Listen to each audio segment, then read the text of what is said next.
is Nurse Vlad Podcast with host Nurse Ty. This is our first episode with our special guest today, Ronica Breaux. Ronica, introduce yourself to the world, girl. Hello, how you doing, y'all? My name is Ronica Breaux. I've been working in mental health for the past 16 years, and I'm here today to support my best friend, Miss Ty. Okay, good. So yes, you've been a mental health professional for 16 years. Yes. Tell me about that experience. Oh my God. I'm gonna say working in mental health is the emotional roller coaster. I can't say that. They have good days, they have bad days, but at the end of the day, you help someone. Mm-hmm. Right, most definitely. Within the 16 years, I'm gonna tell you that yes, it's times that you need a break, but it's all worth it. It's all worth it at the end of the day. Okay, so I know I'm not too sure if you worked during the pandemic. I believe you did. What's the difference between working pre-pandemic and like working after the yeah? Okay, working before the pandemic to me was more it was easier. I can say that.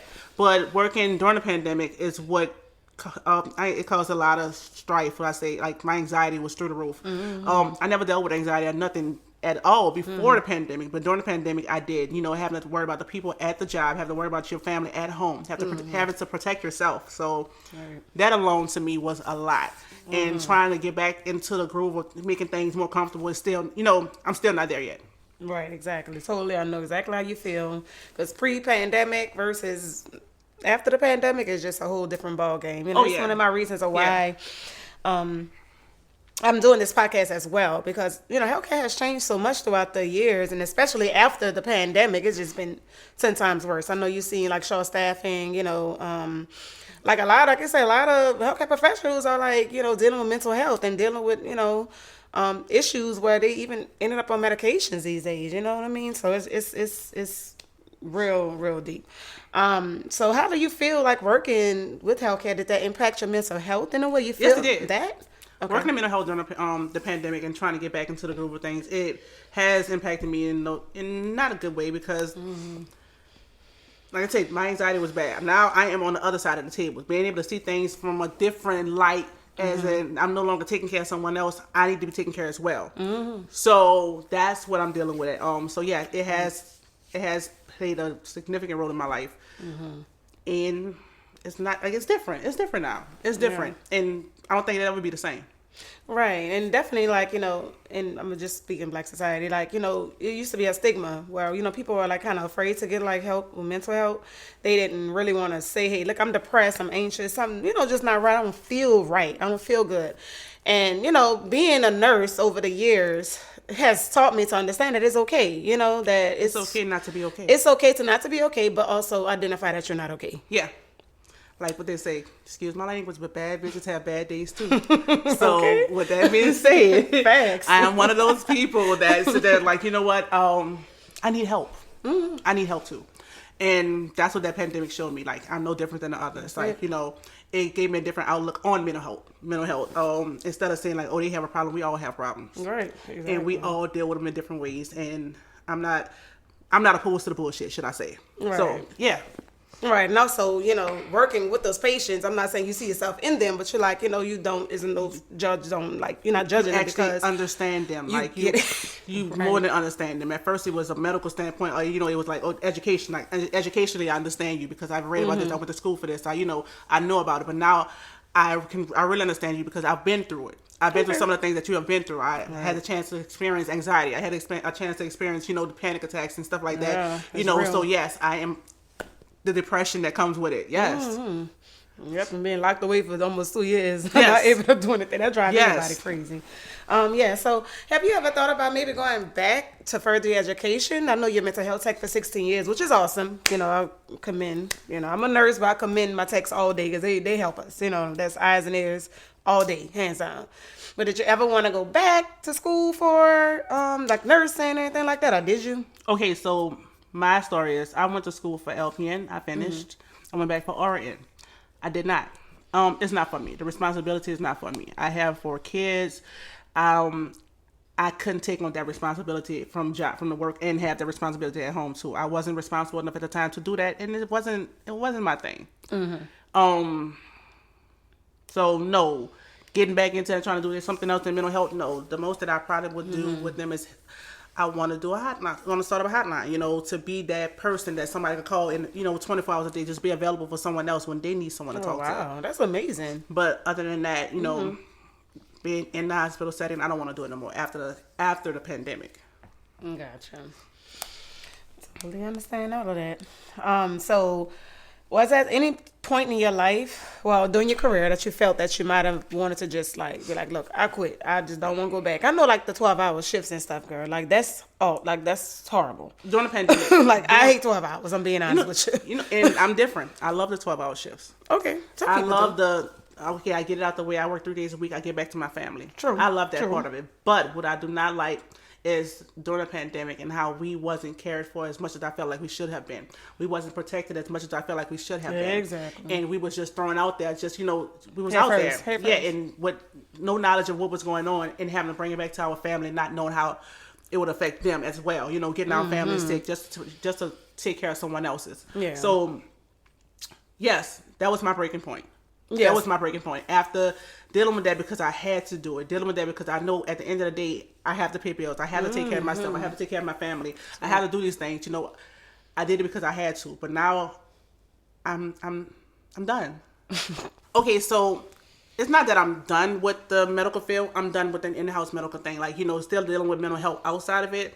Wanting to start my own nonprofit and stuff like that. That's where I'm at with it. I think I would deal with it on that part of it. Mm-hmm. But I will not deal with it as in what we did before the pandemic and during the pandemic. I think I had enough of that. I'm burnt out on it. And it literally wore me out. It wore me the fuck out. Bitch, you was there. Oh, trust me. Burnout is an understatement. I totally understand. Me working in ER for a couple of years, med surge and psych is those the highest stress specialties you can find in nursing. And my crazy behind embarked on all of it. So I think I kind of burned myself out fast too. Yes. Working in those high stress, although it was rewarding on a lot of, different levels. Patients were grateful. I feel I give my all. I feel like I, utilize the Florence Nightingale stuff or whatever they done taught us in school. I am that good nurse, but I'm tired. I'm tired, I'm tired of just administration, tired of it's just a lot. I'm tired of people not understanding or understanding the job that we had to do in the process. Yes. When them being on the outside looking in. I'm tired of that. So with that being said, that I can't deal with that no more. I'd rather deal with healthcare and help people on my own. And, than being in the midst of everything and putting my kids and my family in harm's way like we did. There's times that the kids were scared that, you have COVID, or we had COVID patients and they didn't want to touch us. Right. We get naked outside, taking our stuff taking off. Taking the clothes off. I know, remember that. That was so door, crazy. Man. It was we literally went through it. If you wasn't crazy before COVID, you're crazy now. I'm going to tell you that now. Exactly. So I must end there with bad bitches have bad days too, because we had a lot of them. And you know what, that's weird because, right now they're saying, have the flu going around, the RSV, the COVID numbers coming back and stuff again. But I'm we came from a very long way because I remember when I went back, with work, because I had COVID when it first started. Yeah. And everything. I mean, terrified. Hey, get on your clothes, get in your hair, get everywhere. Yeah. So I went back to work. I told Mom, I was with my mom at the time. I said, Mom, where's my bath water? I'm on my way home. And I strip. At the door and run to the bathroom. My kids looking at me like I'm crazy to take a. Being that it was that bad, it was so bad to the point of we were stripped away from being able to embrace our kids, to love on our kids, to hug on our kids, because we had to literally take off our clothes, our scrubs at the door. So we had to take it off at the door, and. So even having smaller kids who don't understand that this is what we have to do. They didn't want to hug mama because she been at work all day. They want to do this thing because we didn't work 12 to 15 hours, a shift. We can't do it. So being that our kids did not even understand us at all, it hurt me. It hurt. In many days I fucking cried because I was drained. I was worn out. I just wanted to spend time with my kid, but I could not do it because I know I had COVID patients that I was working with. Exactly. COVID patients I was dealing with. COVID patients that I had to deal with. Yep. So the pandemic had weighed heavy on us. Even just going to the store, you don't even know who got it there. You're looking around at everybody like they're tired for a Mary.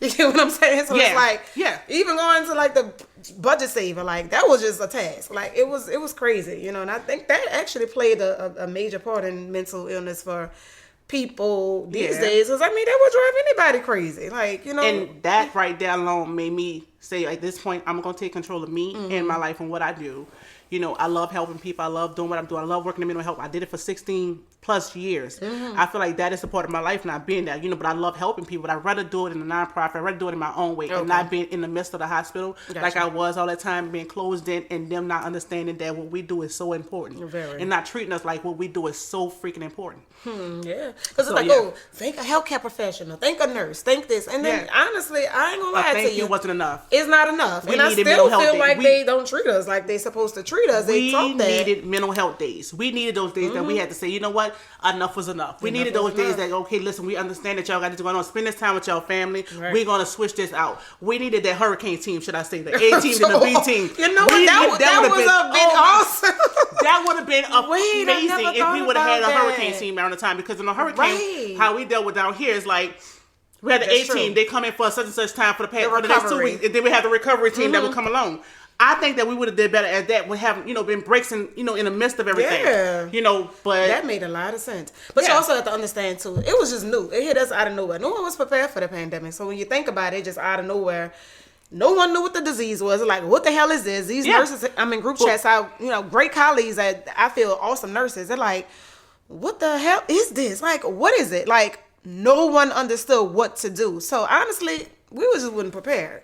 No. And they couldn't even think about an A team and a B team where you just don't know. You're like, everybody coming in here with the same shit, but they dying within like 48 hours. And that's what made things really bad for me. When I'm working with people that literally on the side of me and around me, their families dying, their significant others dying, their kids are dying from something that we don't know nothing about, but we have to do it anyway because we have to feed our family. We have to do these things. We're not rich. If we was, we wouldn't be working. I am now. But yeah. Goals. Goals, okay? Goals, okay. Being that it's like that, it's like, okay, I have a different, for the most part, I have a different perspective on healthcare in general. Yeah. And so I commend, I'm 60 years in, but I commend everybody, everyone who does anything, down from the CNAs up to the doctors. Okay. We needed everybody's help in the midst of this process, so I thank them all and I commend them, but I'm done. Inside the hospital. I get what you're saying, and I understand a lot of healthcare professionals are branching off to outside the hospital, and it's because of those things. Like, and then it's burnout, and then it's so many endless things to do. Like, you could do so much with what you have in the experience. So it's kind of like, why not utilize it to better yourself, to keep yourself sane? Yeah, and also bring great revenue in. Like, why not? So years ago when I know my aunt were nurses and stuff. Yeah, they did it, but they didn't really expand to businesses. Like, I just see that more on the rise these days, which is a good thing. Yeah. And I know you're saying you think about the nonprofit organization. Yeah, I think like 800 number, being that safe haven for that person who don't want to go into the hospital but don't have the resources they need to get to what they need, or get to the place they need, to get the help that they need. I want to be that person. So that's awesome. I'd rather deal with it in that aspect than actually being in the freaking field in the middle of, and putting my family in harm's way. Exactly. I ain't gonna lie. When the monkeypox stuff came out, I told myself then, I ain't going to work. Girl, you see them big pimples on me. I said, look, oh, Lord. I risk dying every day with the COVID, but I ain't about to risk being ugly. Wait, you sound like my boyfriend. He was like, I don't know. I think I could deal with the COVID, but seeing all that stuff on my body, I don't know. I can't do it. It's less fatal, but you gotta heal. He said, look, that's gonna be a couple of weeks to almost a month or two. I said, well, you know what? That's right. It might leave scars. Yeah. Look, monkeypox is that's one thing. I said I can risk dying with COVID, but I'm not about to risk being ugly. So you gotta pick a struggle, okay? So with that being said, I wasn't doing it. You wasn't doing this, sis. I wasn't doing it. I was on a contract at a hospital, and when it was coming out, they were like, this is the protocol that you do for book. I said, oh, Lord, this is real. I don't want no new protocols, none of that. And it was just like the COVID. I'm like, you can get it airborne? Like, monkeypox was airborne. Nobody knew that. You can get ugly in the air. You can get ugly in the air. Yeah. And I wasn't opposed to getting ugly in the air. No. You got to pick a struggle, okay? I'd rather either be broke or ugly. I'd rather be broke than ugly. So no, I wasn't doing it. So crazy. And it's less fatal. So at that point, I knew I had to say, you know what? Work on yourself. Work on business. Work on the next plan, because they're coming out with all kind of stuff that I don't have nothing to do with. Right. And that's all